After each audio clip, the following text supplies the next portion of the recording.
Ladies and gentlemen, thank you once again for tuning in to another episode of Generational Wrestling Podcast. As always, is yours truly, the 28-year-old piece of gold, the franchise, aka the showstopper, better known as the GOW's resident tribal chief. And with me, as always, I got my tag team partner, my brother, my family. He is the flyest in the room, Mr. 123. Pin that ass down, K Breezy, aka King Too Cold in the building. What's good, bro? Man, what's going on? What's going on? Ladies and gentlemen, it's Wednesday Yeah. night, and y'all know what that means, baby. It's And if they don't Dynamite know what night. it means, I'll say if they don't know what it means, tell them again, man. Tell them one more Man, time. What it's does it mean? Wednesday night, baby, and y'all know what it is. It's Dynamite Yes, sir. tonight, baby. Yes, sir. AEW Dynamite tonight. Bro, we need that match card, man. You got the graphics. You got the graphics. So you know what?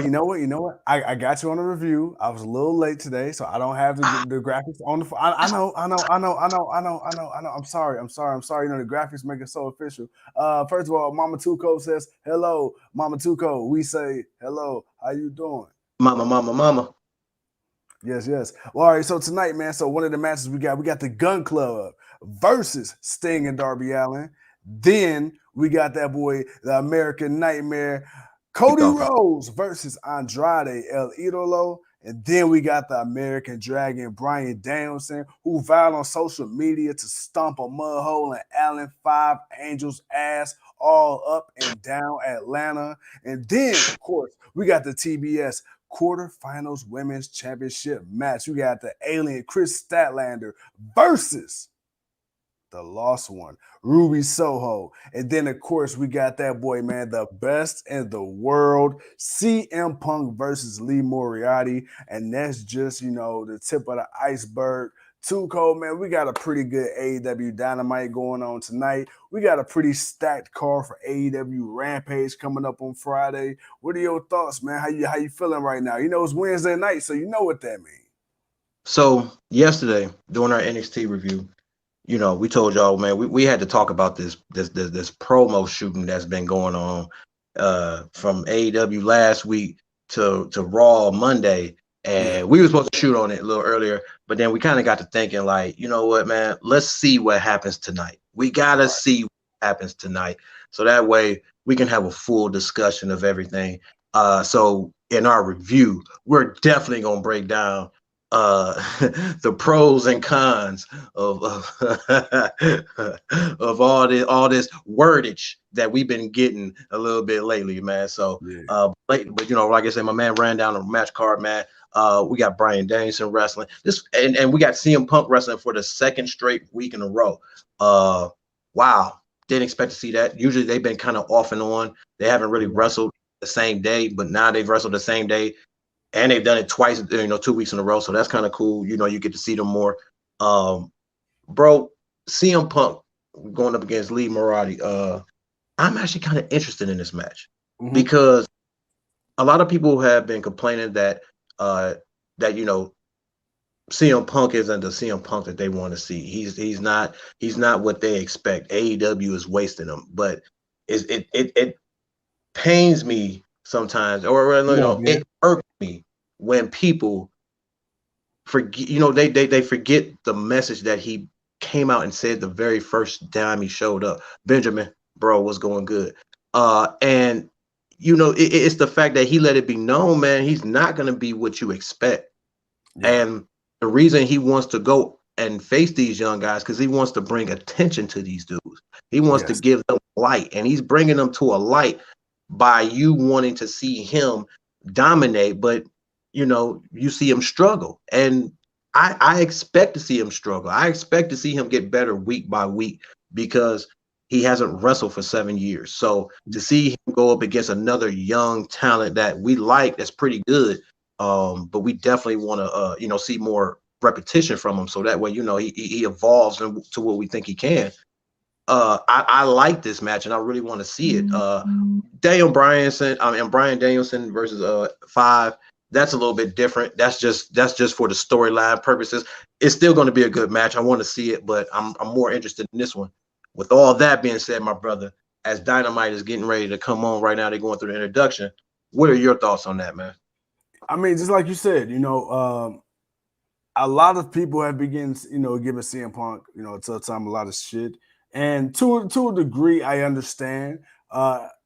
If you thought you're and this is with all due respect, if you thought you were going to get the CM Punk you got 7 years ago, you're delusional, okay? And then not to mention, like I said before, like MJF has said before, when CM Punk, when he went to the UFC, I think that kind of hurt Punk a little bit too. Because CM Punk was always billed as this guy who had like a UFC or a martial arts type background with his fighting style, and then to actually see him go to UFC and take the losses the way he did, I think that kind of hurt him. And then, like you said, when he comes back from that, you already got people that's doubting him, because if you had any kind of expectation or whatever your previous fantasy of who you thought CM Punk was, he got exposed really, really badly, really, really quickly. So then when he comes back to professional wrestling and he's not the same CM Punk in their eyes that they saw when he was last in WWE, all of a sudden he's a failure. But the thing I don't understand is,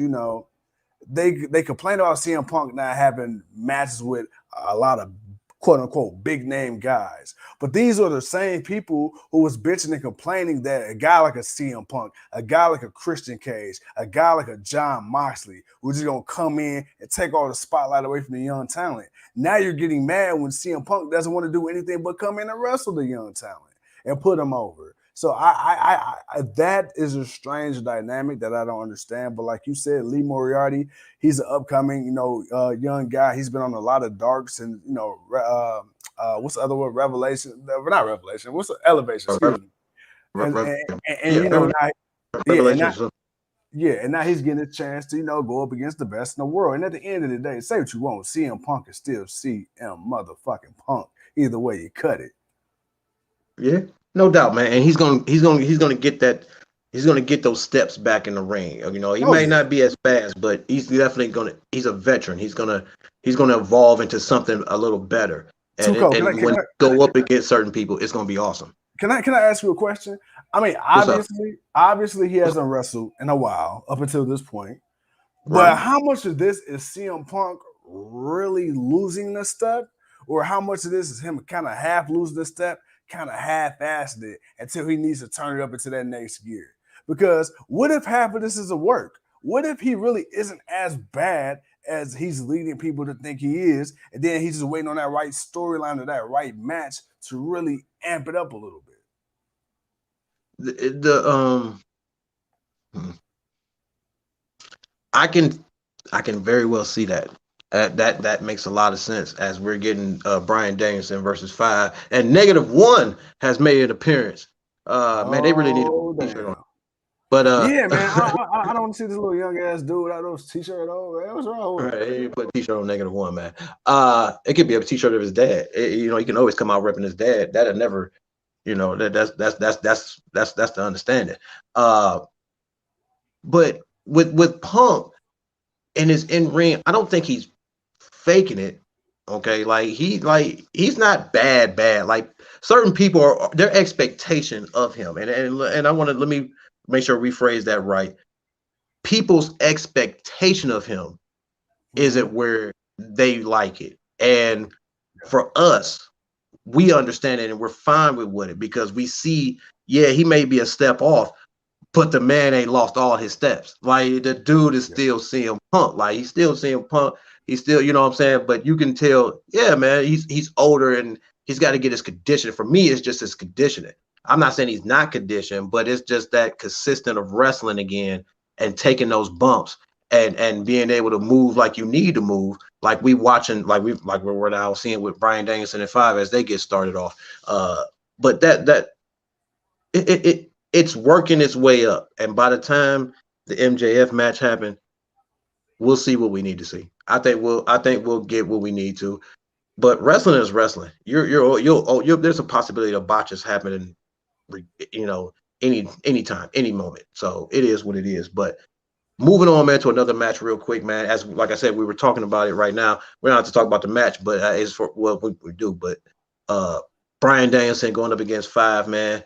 Uh, do you see this being a squash or do you see this being a spectacular underdog match?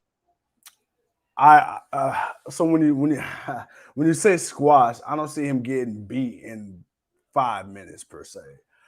I do see this being a pretty competitive match. I mean, the guy at 5 is clearly over as hell in his hometown. Now, I do think the way he's going to lose is going to be fucked up. I think Daniel Bryan's going to stomp about 22 of his teeth out. But until we get to that point, I think it's going to be a pretty competitive match up until Bryan just starts turning up that switch and start whooping his ass. I mean, I think this is going to be a very fast match because I mean, I didn't realize he's actually smaller than Brian Danielson. Damn, Well, Brian Joe, Danielson is actually the tallest man in the ring. Hell no, he's taller bro, than him and the referee. But bro, not I only is he like the tallest, but he's the most built. that too. Also on the card, man, we'll talk more about this match a little later. But also on the card, man, Andrade versus Cody Rhodes, an Atlanta street fight. Yo, I think the crowd is booing Cody tonight. And I his think they hometown, ain't giving that him some shit? the ultimate heave ho of boos. Like, my God, it's gonna be. I think it's gonna be almost saddening. Like, I think I'm gonna cry for him. Woo. Too cold. What's up? Getting booed in your hometown, man. It sucks. I mean, just ask Baker Mayfield a couple weeks ago, and they won. It's not a very good thing. And if you want to take it back even further, ask Tim Couch. Now, I can't remember if that was his hometown or not when they threw all that shit on the field. Actually, I believe it was here. There, Cleveland is cutthroat, bro. Damn, now that I think about it, we ain't shit. Anywho, go back to Cody. Dude, I do not see how. Okay, you know what? Rephrase. You know how he says he doesn't want to turn heel? I think he's turning heel essentially by not turning heel because now you're pissing people off even more that you're not being bad. You're so good that it's pissing me off even more and I hate you even more. So I'm getting that heel heat, but without being a heel, but I'm being a heel by not being a heel. It's like, I don't give a fuck. I've never seen such a good guy get booed so bad. Yo, that would be, yo. And think about it. The crowd. You know what? Think about it. Dude. The crowd is doing it. But think about it. The crowd is doing the job for him. All I got to do is come out here and just keep doing the same shit. You gonna boo me? I'm gonna keep throwing my weight belt. I'm gonna keep shaking hands. I'm gonna keep kissing babies, and y'all are gonna be so mad because nothing I'm doing is bad. it's the John Cena effect, but it's different. It's essentially John Cena. But even Cena got love in his hometown. Whenever Cena went back to Boston, it was Cena love. still got praise, but the more he continues to do that, because Cody's always been that since AEW, but the more he, because you got to remember one thing, man. John Cena, a lot of John Cena's matches were some were good, some were bad. It really depended on who he fought against. With Cody, him being such a good worker in the ring and being a ring general, all he needs to do is just go up against somebody and the match just needs to be good. You can always enjoy a Cody Rhodes match. It will either be good, it'll be kind of good, or great. It can be bad, if there's too many mistakes. But outside of that, him being Cody and just putting on matches against Andrade, just like, but you raised the question, well, because people boo him, they're going to cheer the heel. Oh, they don't cheer the but shit out it's of him. now to the point now in wrestling where the heels get cheered because people just love a great heel. Regardless, you can name off a lot of people. There's a before we get out of here.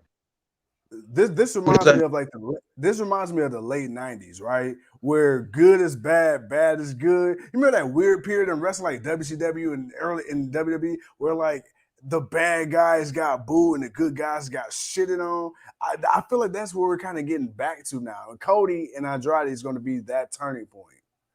And that's because you have more people that understand what the business is. And there are just certain people, man, that when they get in the ring, you watch them because they they bring that character when they come out to that stage, when they come out to that ring, they bring that character to life. You, Brian Danielson being the asshole, you bring that, especially with him flexing right here. Uh, Hangman Page, Kenny Omega. You, you get those type of people. You either love them or you hate them, and then when you really don't like something, you get nothing. So you always have that, that discrepancy. But now, because of the legitimacy of certain people, even if you boo them, and you will boo them, you appreciate them as a heel. Right. Where before you were just booing because you just didn't like them, like, boo, you suck, you terrible. Like, people would really doubt you, but you'd be really good, but people really talk down about you. Where now, Adam Cole, yeah, he gets booed, but he gets cheered. Adam Cole, baby. Like, come on, man. The This like, entire crowd, man. People look right. So it's like you have that, man. Uh hell, yeah, you have that, man. You have it. But bro, we got a whole show to get ready for. We just had a little amazing match. I'm gonna go back and watch it a little bit, rewind it back a little bit. We got Brian Danielson. I'm not even gonna tell you because I don't think you're watching it. You paused it, right? I know. I watched it as we was talking, so I'm pausing it right now. So I paused it now, so when we get off, I can hear what Tony Schiavone saying. But yeah, I thought you had paused it before the match. But yeah, we're gonna get off of here. We're gonna watch this. We're gonna hear everything, and we're gonna come back because we're gonna have a lot to talk about. We're gonna definitely come on about 9:30, 9:35. That's about main event time. We're gonna talk about the show, and then we're gonna, man, we're gonna shoot the shit with the folks, man. So make sure y'all come back. Turn on your notifications. I'm gonna say it again. Turn on your notifications, cause the hood is coming out tonight, baby. All right, it's gonna be one of them shows. It's not gonna be too bad. It won't be too bad. I ain't drinking. He ain't drinking. It ain't gonna be too bad. Well, at least I know I ain't drinking. But it ain't gonna be too bad. But yeah, the hooded knight gonna have to make an appearance tonight, man, because he got some things he got to get off his chest, man. So he hopes his brother, the tribal chief, shows up. We gonna do what we do. But other than that, man, we'll see y'all in a minute. Turn on the notifications. Franchise, send us on out.